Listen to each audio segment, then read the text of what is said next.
Welcome to the news in bits on First Next News Port Harcourt. First, the headlines.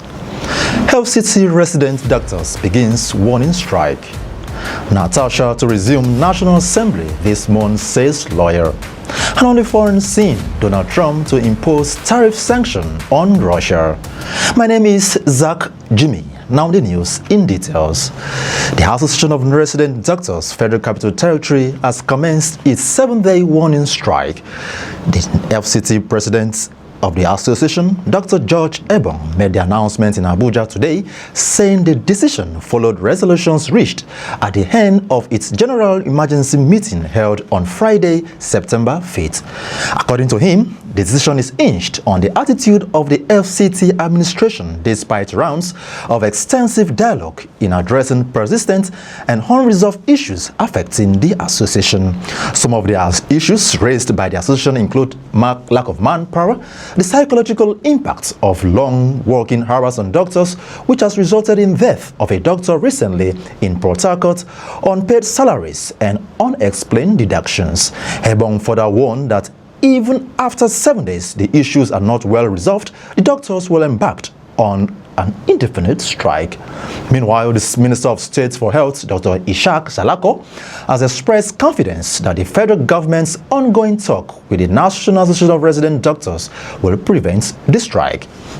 Still in the news, the Northern Ethnic National Forum has urged President Bola Ahmed Tinubu to declare a state of emergency on security and immediately sack the nation's service chief, citing worsening violence and leadership failures in tackling insecurity across the North. According to the statement, the convener, Dominic Alaja, said that while the administration had taken bold economic reforms, the deteriorating security situations and ineffective leadership demanded urgent correction action. The Northern Ethnic National Forum further accused the service chiefs of failing to deliver despite huge security funding, insisting that the entire architecture required a fundamental overhaul.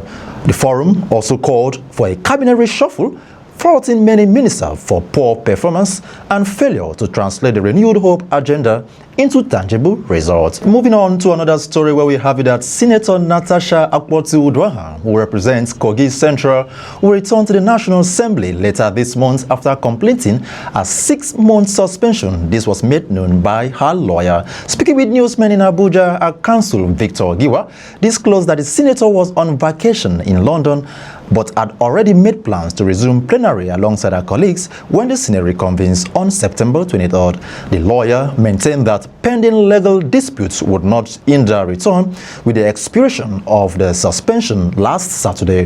Recall that Akpoti-Uduaghan was suspended on March 6 following allegations of insubordination after she rejected a change of a designated seat during plenary. In other news, the All Progressive Congress in Lagos State says there is no national consensus to unseat President Bola Ahmed Tinubu come 2027. The APC state spokesman, Mr. Sheye Oladejo, said this in a statement yesterday while reacting to Senator Aminu Tambuwal's recent claim of a national consensus to stop Tinubu's re-election come 2027. Recall that Tambuwal, a lawmaker representing Sokoto South Central District and former governor of the state, had on a television broadcast on Friday described the plan to unseat President Tinubu in 2027 as a national consensus and not a northern conspiracy. Reacting, Oladejo urged Tambuwal to concentrate on clearing his name before the anti-graft agency, which he said still have open questions regarding his tenure as governor of Sokoto State. According to Oladejo, the APC remains focused on delivering for the Nigerian people. Away from that to another story where we have it that a 5-man gang of gunmen suspected to be kidnappers have abducted the wife and daughter of Alhaji Muhammad Swasan, the chairman of the All Progressive Congress in Patigi local government area of Kwara State. The victims of the incident, which happened at Sakbefu area local government, were identified as Ajia Fatima, the party's chairman wife, and Amina, his daughter. Newsmen reliably gathered that the attack occurred yesterday night when the assailants jumped over the fence into the chairman's compound, shooting sporadically to instill fear among residents. Recall that Patigi and other parts of Kwara North have witnessed repeated cases of abduction in recent months, with residents calling on government and security forces to step up efforts to curb the menace. However, the Kwara State Police Command is yet to issue an official statement. Over now to the foreign scene, where we have another story here that US President Donald Trump has said today that he's going to impose a sanction on Russia after the Kremlin unleashed its biggest ever aerial barrage in Ukraine. Russian missiles and drones drained down across Ukraine yesterday, killing 4 people and setting government offices in the capital Kyiv ablaze. President Trump told newsmen after the assault that he was not happy with the whole situation and said he was prepared to move forward to new sanctions on Moscow. Meanwhile, Ukrainian President Volodymyr Zelensky has said he is counting on a strong U.S. response. Over now to business, where we have a report here that the Independent Petroleum Marketers Association of Nigeria has asked the Nigerian National Petroleum Company Limited to pay the long-held petroleum equalization funds owed to its members.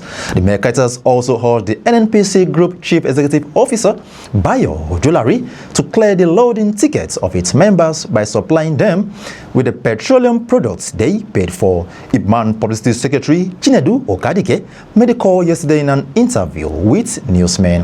Okadike, who commended the new management of the NNPC for generating over 20 trillion naira in 4 months, said the company still holds marketers up to 25 billion naira in unpaid equalization funds.